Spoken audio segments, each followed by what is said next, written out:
Hello students. तो आज हम देखेंगे आपका थर्ड एप्लीकेशन या third use of dimensional equation, जो है आपका कि to stabilise a relation among various physical quantities. अगर आपको डिफरेंट फिजिकल क्वांटिटीज के बीच में अगर रिलेशन निकालनी है तो ठीक है। इसके लिए आपको एक चीज़ पता होनी चाहिए कि कोई फिजिकल क्वांटिटी किस चीज़ में डिपेंड कर रही है आपका। जैसे मान लो आप कुछ चीज़ निकाल रहे हो आप लोग का, जैसे किसी चीज़ का आप एक्सेलरेशन ही फाइंड आउट कर रहे हो, तो वो एक्सेलरेशन किस किस चीज़ में डिपेंड कर रहा है आपको ये पता होना चाहिए। ठीक है, तभी आप क्या कर पाओगे, उसकी रिलेशन निकाल पाओगे। ठीक है, जैसे एक्सप्रेशन, अब इसका फर्स्ट एप्लीकेशन जो है वो है कि expression for the time period of a simple pendulum. एक सिंपल पेंडुलम है, उसका टाइम पीरियड हमको फाइंड आउट करना है। अब पेंडुलम कुछ इस तरीके से होता है आप लोगों का ये, ठीक है। नीचे आपका बॉब, ये जो गोल सा स्पेरिकल जो सॉलिड आपका होता है, इसको हम बॉब बोलते हैं, आपका स्पेरिकल होता है आप लोग का। इसको बांधे रहते हैं हम एक थ्रेड से आपका, जिसकी लेंथ कुछ भी हम ले सकते हैं आपका, ठीक है। और फिर हम इसको ऐसे ऐसे करके रोटेट कराते हैं आपका, ठीक है। तो ऐसे ऐसे करके ये घूमता है आपका, ऑसिलेट करता है आपका।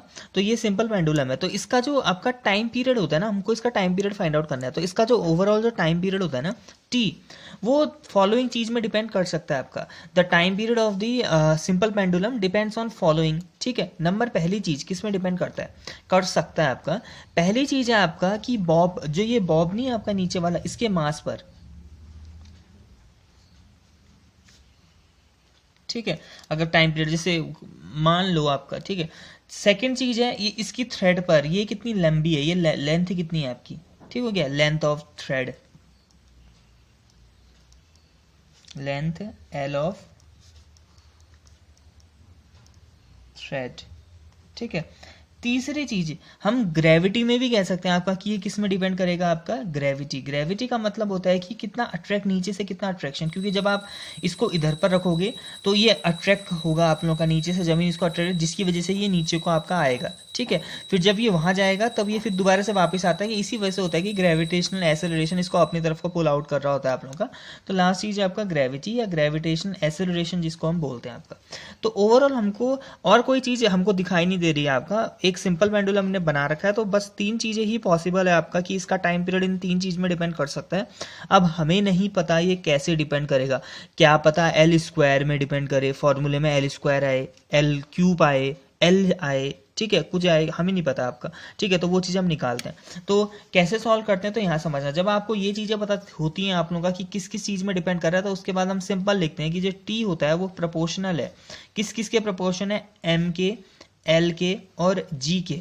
और हमें इनकी पावर्स के बारे में बिल्कुल आइडिया नहीं है, तो हम इसकी पावर को ए लिखूंगा, इसकी पावर बी और इसकी पावर सी, ठीक है। मतलब मास पे ए टाइम डिपेंड कर रहा है आपका, एल पे पावर बी टाइम एंड सी पर पावर सी, ठीक है। इतना टाइम डिपेंड कर रहा है आपका। तो इतना ठीक हो गया। अब क्या करोगे आप लोग, बस सिंपल सा है आपका, प्रोपोर्शन का साइन हटाओगे। जैसे ही प्रोपोर्शन का साइन हटाते हैं तो कांस्टेंट आता है, M to the power A, L to the power B और G to the power C, ठीक है। अब क्या करो ना, डायमेंशन रख दो, सबकी डायमेंशन यहाँ प्लेस कर दो। तो टी का मतलब टाइम पीरियड, और टाइम पीरियड की डायमेंशन क्या होती है, सिंगल टी। के कांस्टेंट है, इसकी कोई डायमेंशन नहीं होती, कांस्टेंट चीज़ों की कोई डायमेंशन नहीं होती है आपका। एम का मतलब मास, मास की डायमेंशन होती है इतनी, तो ये हो जाएगा, ठीक है। एल का मतलब लेंथ था ना, लेंथ मतलब एल ही होगा फिर इसका, ठीक है। जी मतलब ग्रेविटी, ग्रेविटी का हो या ग्रेविटेशनल एक्सेलरेशन, क्या थी इसकी डायमेंशन, ये थी एल टी माइनस टू, इसकी पावर सी। तो सबको सॉल्व करोगे तो आ जाएगा M to the power A, L to the power overall कितना हो जाएगा, देखो यहाँ पर जब ओपन करोगे तो एल की पावर सी होगा, और यहाँ पर एल की पावर कितना है, बी, तो ओवरऑल एल की पावर बी प्लस सी। और टी टू दी पावर कितनी आएगी ओवरऑल, माइनस टू सी,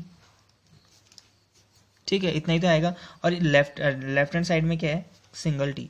जब आप कंपेयर करोगे, यहाँ पर कंपैरिजन जब आप करोगे, तो मैं इसको थोड़ा और अच्छे से लिख लेता हूँ। ये टी है ना, इस टी को मैं ऐसा लिख सकता हूँ ना, एम की पावर जीरो, एल की पावर जीरो और टी की पावर वन, मतलब तो यही हो जाएगा आपका, ठीक है। एम की पावर जीरो मतलब वन है, किसी की पावर जीरो वन होती है ना आपका, तो एम की पावर जीरो ये हटा, ये भी हटा, ओवरऑल टी की पावर वन मतलब टी, ये दोनों चीज़ें आपकी सेम है। अब क्या करना है ना, हमको बस कंपेयर करना है आपका, इनको left hand and right hand side को क्या करो, कंपेयर करो, बाय कंपेयरिंग, बाय कंपेयरिंग। तो कंपेयर करने से क्या मिलेगा, देखो यहाँ m की पावर a और यहाँ m की पावर जीरो है, इसका मतलब है कि a शुड बी जीरो, ठीक है। ये मस्ट भी जीरो, आपका a जीरो ही होगा आपका। अब बी प्लस सी, एल की पावर जो बी प्लस सी है वो किसके बराबर होगा, बी प्लस सी, तो बी प्लस सी बराबर हो जाएगा आपके जीरो के। आपने कंपेयर कर रखा है एल की पावर यहाँ पर, एल की पावर यहाँ पर, ठीक है। अब टी की power minus two C is equal to यहाँ पर कितना है 1, तो दिस इज, यहाँ से सी इज इक्वल टू कितना आ जाएगा, सी इज इक्वल टू माइनस 1/2। ए की वैल्यू आपके पास है, सी की वैल्यू आपके पास है, बी नहीं है, बी कैसे आएगा, बी इससे आएगा, इसको इक्वेशन नंबर 1 बोलता हूँ मैं, एंड इसको 1 बोलता हूँ, इसको 2 बोल देता हूँ, एंड इसको 3 बोल देता हूँ, ठीक है।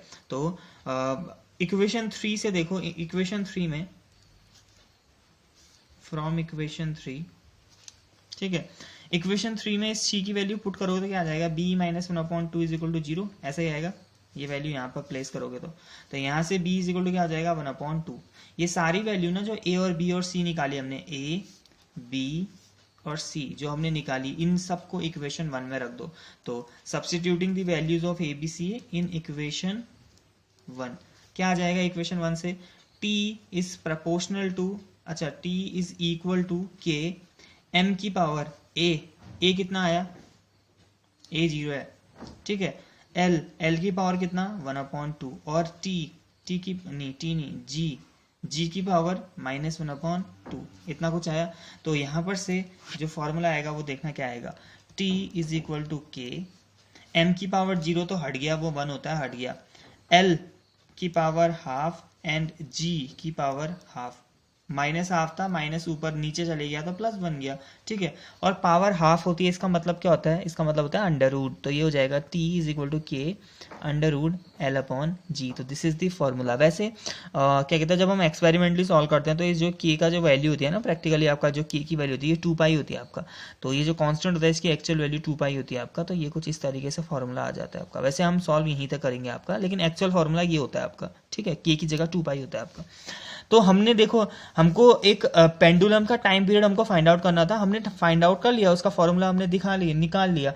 मतलब जो t है उसमें अंडर रूट टाइम डिपेंड कर रहा है, g में minus under root two time depend कर रहा है आप लोगों का, कुछ इस तरीके से, ठीक है। तो ये चीज़ है, और साथ में यहाँ से एक चीज़ पता चली कि मास पे डिपेंड नहीं कर रहा है। देखो हमने फॉर्मूले में मास लिया था, लेकिन फिर भी मास में डिपेंड नहीं कर रहा है, इसका मतलब है कि बिस बॉब का मास कुछ भी हो, टाइम पीरियड में कोई फर्क नहीं पड़ता है आपका, ठीक है। तो ये सिंपल सा आपका ये मेथड है आप लोगों का, जो आपकी इसकी एप्लीकेशन है। तो इसको जब आप कॉपी में उतारेंगे तो ऐसे ही उतारना, ठीक है, पूरा का पूरा।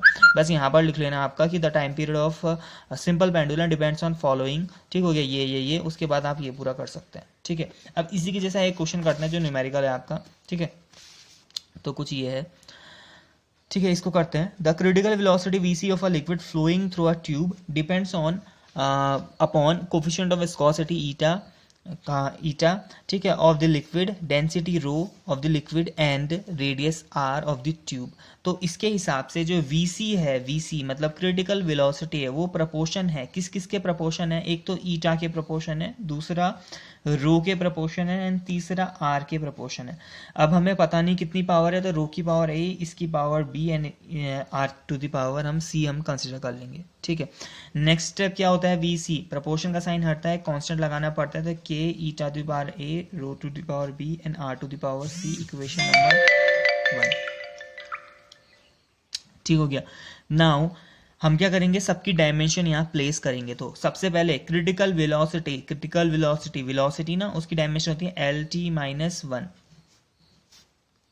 के की कोई डायमेंशन नहीं, it is a dimensionless quantity. And eta मतलब विस्कोसिटी। अब इसकी डायमेंशन आपको वैसे पता नहीं होगी आपका, लेकिन चिंता मत करो, इस क्लास में मतलब क्लास 11th में आप लोग विस्कोसिटी के बारे में पढ़ेंगे हम बाद में, ठीक हो गया। तो अभी के लिए याद रखना, इसकी जो डायमेंशन होती है विस्कोसिटी की, वो होती है M L minus 1 T minus 1, ठीक हो गया। This is the dimension of eta, ये आपको याद रखना है आपका, ठीक है। तो इसकी पावर है ए। रो क्या होता है, रो का मतलब डेंसिटी, और डेंसिटी की डायमेंशन तो लिखा रखी है हमने, तो वो होती है आपका कितना, एम एल की पावर माइनस 3, तो इसकी पावर भी, ठीक है। लास्ट है रेडियस, रेडियस का मतलब होता है लेंथ आपकी एक तरीके, तो L to the power C, तो कुछ इतना आएगा, ठीक है। सबकी डायमेंशन हमने प्लेस कर दी है।